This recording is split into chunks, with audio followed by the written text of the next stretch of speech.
Näitan nüüd ka erinevaid kannatittesid. Need on nüüd kõik seemnetest kasvatatud. Õnneks on kõikidel peal kuupäev.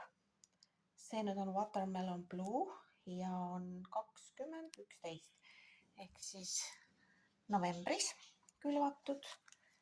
Siin on White Tiger 2310, et nad on siin erinevalt. Siis on kollase õiega Yellow, see on Cleopatra, ma siis mõtlesin, et see on Yellow Canova. Huvitav, kus see on? Need on vist siin. Jah, Yellow Canova, need on nüüd ka külvatud siia novembris. Siis on mul veel selliseid, mis on ostetud Cleopatra seemnetena.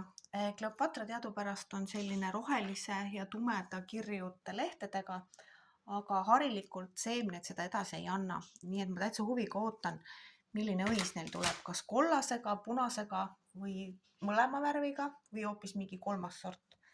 Nii et see võib alati siuke väike üllatus olla. Nii, aga kõik on väga ilusad. Nii et kes vähegi tahab, siis on olemas veel mõned seemnekomplektid. On olemas Yellow Canova omad. Ja siis on olemas ka mõned segukomplektid, kus on siis olemas sees seda White Tiger, siis on Red Tiger, Pink Sunburst ja Ermine, mis peaks olema täitsa valgeõieline.